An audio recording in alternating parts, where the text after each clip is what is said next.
When the skies are gray and it's really cold outside, it's hard to stay motivated. Can you relate to that? Like, where it's just difficult to keep that focus, keep that productivity going. It's an interesting time right now because we're in January and it's New Year's, right? So a lot of us at this New Year's time, we're thinking about goals and resolutions and setting objectives for this year. But what's interesting is that it's cloudy and it's gray, and for a lot of us, it's really cold. This is a time of year that is harder to stay focused and productive and see things happen. Could this be why New Year's resolutions fail? Is there a system in which we can put in place so that our focus stays on track, so our productivity doesn't lack, and just because it's gray outside, we don't have to feel gloomy, we don't have to feel down, we don't have to feel unmotivated, but instead we can look forward to each day the same, if not even more so, than when it's sunny and bright and the day is just calling to us like in summertime. So what I would like to share with you in this video is that yes, there absolutely is something that you can do every single day that is going to boost your productivity and focus and keep that momentum flowing throughout even the dead of winter. This is going to be a simple system for your day of 3 things that you can do that boost that focus and productivity. The first one is that you want to expect the good. So going into every day, maybe it's the night before or first thing in the morning, write out what you're expecting that day to look like in a good way. Now the problem is a lot of us are trained just expecting the worst, right? What if this happens? Just a natural worrier of, what if my car breaks down? What if I don't make it there? What if this problem arises or that arises?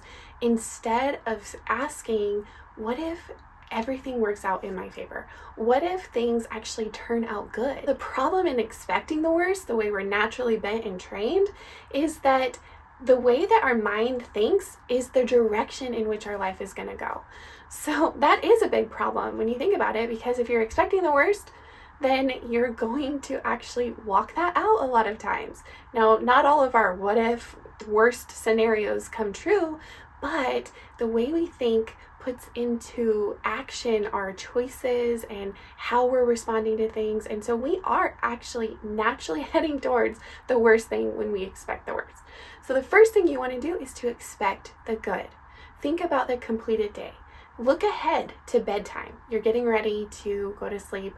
And what will you be feeling in that moment if everything on your list got accomplished? If you were productive in that day, how would you be feeling? What would you have accomplished that day to make you feel like that? And then my suggestion is to write down 3 to 5 sentences at the top of your planner, kind of resemble what those expectations look like.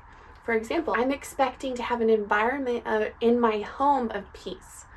With small children, that is a really important expectation. I have 5 children and they're all still pretty small. And so keeping the peace in the home, I understand, is a challenge.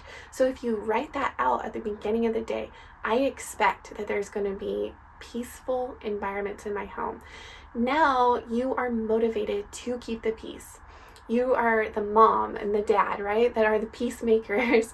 You're the tone setters for the environment. And so you're going to be flowing in that environment if you're expecting that good environment. Maybe you're going to work and you're facing a meeting or you're facing a challenge. Instead of saying, what if I don't say the right thing? Instead of those thoughts in the mind, say, how awesome is it going to be when I go into this meeting and I'm confident and I say what I need to say and how I need to say it.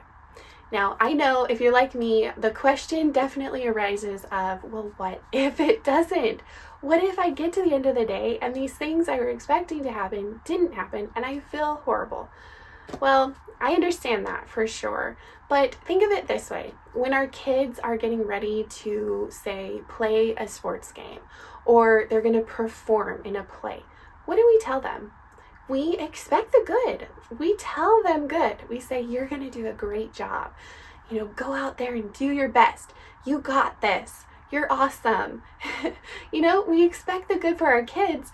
in those types of scenarios. So why not expect the same for ourselves in this game called the game of life that we're playing in this day? We need to be telling ourselves that as well. You're going to do great at this. You are awesome at this skill. You got this job because you're good at it. You are a mom to 5 kids because you're really good with kids. Just different things that we tell ourselves to get ourselves motivated to play the game and play it right. And you know what? At the end of a game, if a kid doesn't play, or let's say they lose the game or whatever, what do we say then? We don't say, oh, well, shame on you, you didn't do good. No, we would never tell our kids that. We say, you did really good at this, and you would point out the things that they did good. You would say, you know what? You've got another opportunity to do it again. We would just stay positive to keep them positive, even if it didn't turn out well, even if they didn't perform to their best, or whatever the case, there would still be a positive attitude. At least that's how a good parent should respond. And we know that. So let's use that on ourselves. If we expect the good at the beginning of the day, it's more likely to happen. And even if those things don't turn out, or even if a lot of bad comes and we go to bed unproductive, we can still stay positive and realize, you know what? I did my best. I expected the good all throughout this day, and even though it didn't happen the way I wanted it to, I've got another opportunity tomorrow. The second thing that can boost our productivity and focus in these winter seasons is to focus on our big 3s. Our brain is programmed to see things in 3s, compute information in 3s, and it's just been studied that we do well with 3s. Now, a lot of us have a whole lot more than 3 things on our to-do list on any given day. I think I was doing some research that was saying most of us have about 18 things. Like, that's about the average. 18 things on our to-do list. I mean, you probably relate to that, or you're thinking, I have way more than that, or I'm pretty close to that, right? But if you take that down, and instead of looking at this laundry list of to-dos, and pick 3, that is where you're going to get the best benefit out of the day. That is when you're going to be the most productive, according to studies, is when you focus on 3 things. It's called the rule of 3, or as Michael Hyatt in his book Free to Focus, he talks about this a lot in being the daily big 3. I like to break that down even a little more. Take your daily big 3 and break it into another 3. So break it down even smaller than that, and put 3 in the morning hours and 3 in the afternoon hours. And then come dinner time, you shut down productivity. After dinner needs to be more about family time and things like that. So if you can take your daily big 3 and break them down even more into bite-sized chunks of, okay, this is how I'm getting it done in these 3 ways in the morning, and this is how I'm getting it done in these 3 ways in the afternoon. This is something that I've started to implement in my life, and I've seen a lot of growth in it. I've seen so much come out of it by simply breaking down the days like that in this daily big 3. Now, where do you come up with your daily big 3? Well, that's where you're going to want to have your monthly objectives, and then of course your yearly objectives. So being able to reverse engineer is always so important. So set those yearly objectives. From the yearly objectives, break it down into the month that you're in, the objectives there, and then from there you can look at your weekly objectives, and then breaking it down even further to your daily big 3, and even smaller bite-sized chunks of the morning daily 3 and the afternoon daily 3. Finally, the last way that you can boost your productivity and focus in these cold seasons is to celebrate your wins.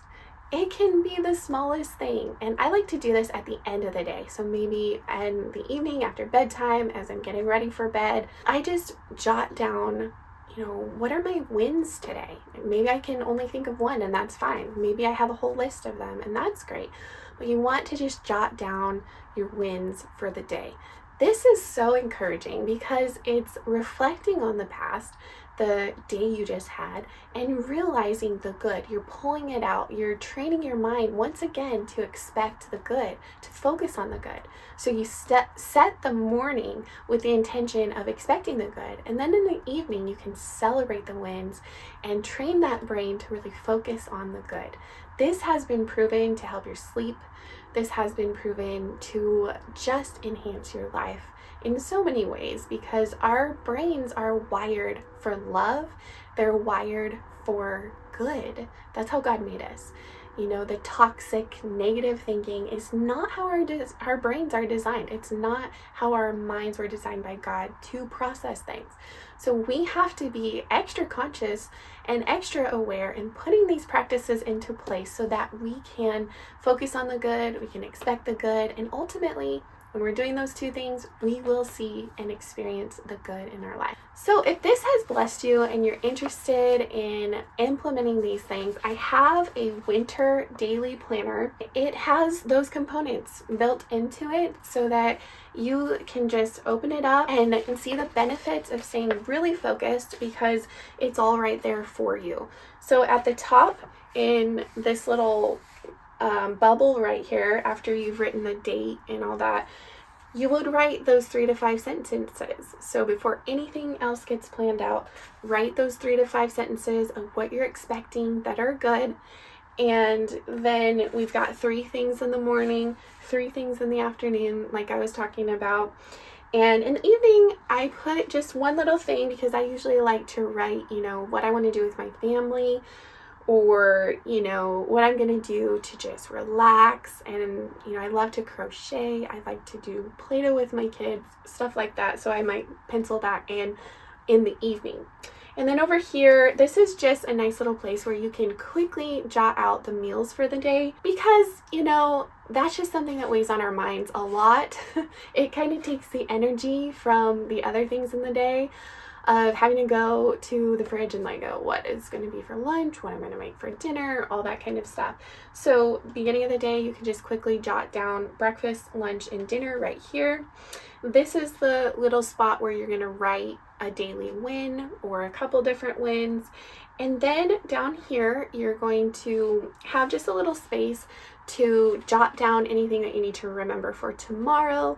Sometimes I like to take that space to also write what I'm thankful for. That's just kind of a little space where you can get things off your mind, like, oh, I've got to remember to, wash the car tomorrow, or those little things that slip our minds. But we still need in a planner. This planner is just a great little tool that you can keep in your purse or whatever, and flip to it and have lots of productivity and focus by just, having that visual. The thing about writing things down, this is the last thing I will mention. It's so important to write things down, because this is one of the best ways to enhance our memory. If we leave things up to our memory to remember and not write it down, not jot it in our phone or whatever, then most likely we're going to forget. I'm sure plenty of us have examples of, okay, I got to remember this. Later on, it's like, what was I thinking about? I can't remember now. So handwriting is one of the most powerful tools that we have to enhance our memory and to also stay focused. That's why I highly recommend a planner, keeping a journal, and keeping your life written down. You can always go back to days. If you're jotting down those meals, that's a great little tool, because now you can go back for the week and realize, all right, this is what we had all these days for meals. I can just repeat them, or, see what you did, see what your expectations were, see how the expectations were actually, lived out. And it's so encouraging just to reflect and go back when we have it all written down. So you can look for this in the link that I'll post in the description. It's also on Amazon. You can type in my name and find this winter daily planner right there.